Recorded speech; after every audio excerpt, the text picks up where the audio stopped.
саламатсыздарбы окуучулар. Бүгүнкү өтөтүн тақырыбымыз көрсөткүчтүк функция, касиеттери және графиги.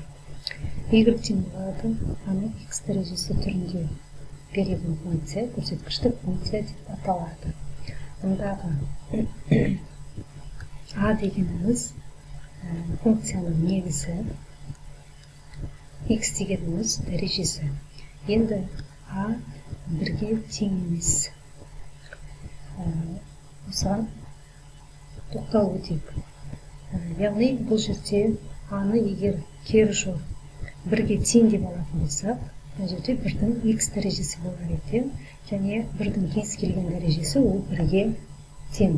Сонда бұл жерде x айнымалы тәуелді функция болмайтын еді. Ары қарай a нөлден үлкен, яғни 10 егер аны бір теріс сан деп алатын болса, мысалы -3-ке тең деп алайық, ал дәрежесі 2-ден 1-ге тең болсын, 2-ден 1-ге санға тең болсын. Сонда бізде -3-тің 2-ден 1 дәрежесі ары қарай ол түбірасында -3-ке тең болар еді. Және бұл нақты сан емес.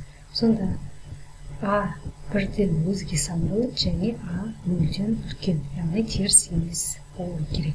Енді осы анықтама бойынша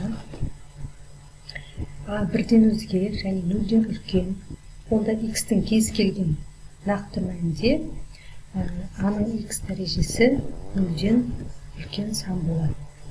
Сондықтан көрсеткіштік функцияның графигі абсцисс осінің жоғары бөлігінде орналасады.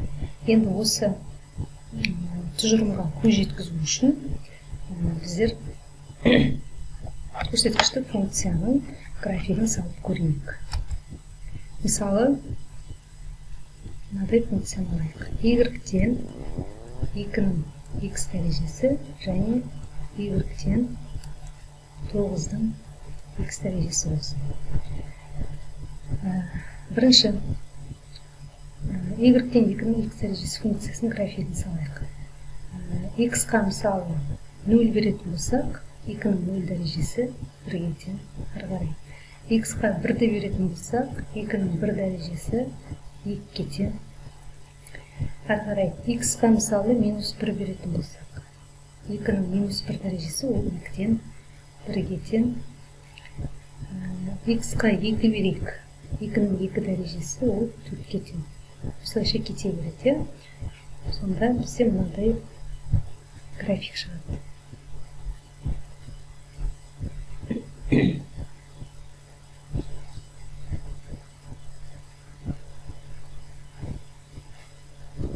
Қисық болып кетті, бірақ осындай түзулі өтіп, осындай график шығады. Ары қарай, Y-тен 9-дың x дәрежесі функциясының графигін салайық. X-қа -1 берсек, 9-дың -1 дәрежесі 9-дан 1-ге тең. Ол мына жерде. X-қа 0 берейік, 9-дың 0 дәрежесі 1-ге тең. X-қа 1-ді берейік. 1-ден 1 мына жерде 2-ден 1-ді берейік. 9-дың 2-ден 1 дәрежесі ол 3-ке тең. Ары қарай. X-қа 1-ді беретін болса, яғни 9-дың 1 дәрежесі 9 жоғарыда, онда бұлай шексіз кететін болып тұр. Мына 3 нүктені қоса алайық.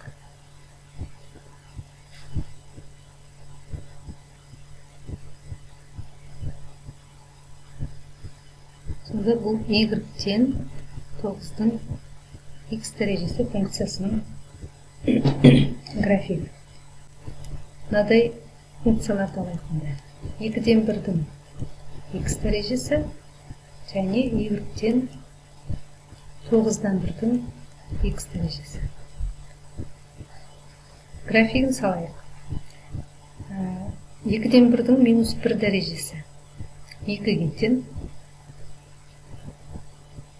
Ары қарай. 0 дәрежесі 1-ге тең. 1 дәрежесі 2-ден 1-ге тең. -2 дәрежесі 4-ге тең. Осы нүктелерді қосайық.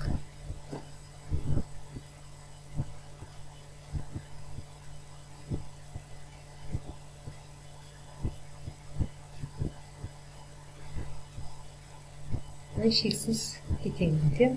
Ары қарай 9-дан 1-дің x дәрежесі. 9-дан 1-дің минус 1 дәрежесі ол 9-ға тең жоғарыда.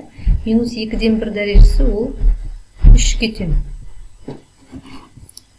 Әжеде көк бояумен көрсетейін.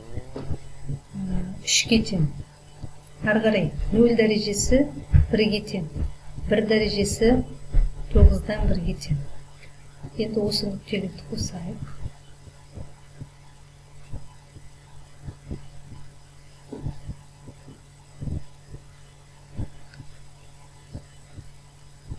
Бұл y-тен 9-дан 1-дің x дәрежесі, y-тен 2-ден 1-дің x дәрежесі функцияларының графигі. Енді осы графиктерден көрсеткіштік функцияның қасиеттерін шығарайық. Қасиеттері. Бірінші қасиеті. Анықталу облысы. Бұл жерде графикке қарайтын болса, анықталу облысы барлық нақты сандар жиыны. X деген кез келген мәнді қабылдайды. Ал мәндер жиыны мына жерде көріп отырмыз. 0-ден жоғары бөлікте. Жаңа біздер айтқан болатынбыз. Абсцисса осінің жоғары бөлігінде орналасады деп. Себебі бізде мәні ылғида 10 сандарды қабылдап тұр. Аның x дәрежесі бізде 0-ден үлкен. Сонда анықталу облысы барлық нақты сандар жиыны, мәндер жиыны 0-ден 3 шексіздікке дейін. Келесі, екінші қасиеті. Графигі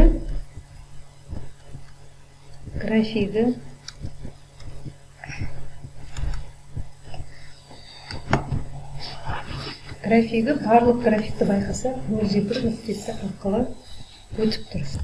Мысалы, мына жердегі 2-ден 1-дің x дәрежесі және 9-дан 1-дің x дәрежесі 0-1 нүктесі арқылы өтіп тұр. 2-ның x дәрежесі 9-дан x дәрежесі 0-1 нүктесі арқылы өтіп тұр.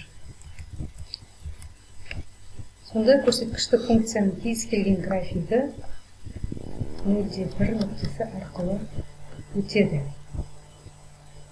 Өйткені аның 0 дәрежесі бізде 1-ге тең.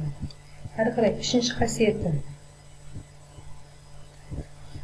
Негізі 1-ден үлкен болған кезде көрсеткіштік функция өспелі және x 0-ден үлкен болған кезде, яғни x 10 болған кезде аның x дәрежесі 1-ден үлкен болады. Ал x 0-ден кіші болған кезде, яғни теріс болған кезде аның x дәрежесі кіші 1-ден болады.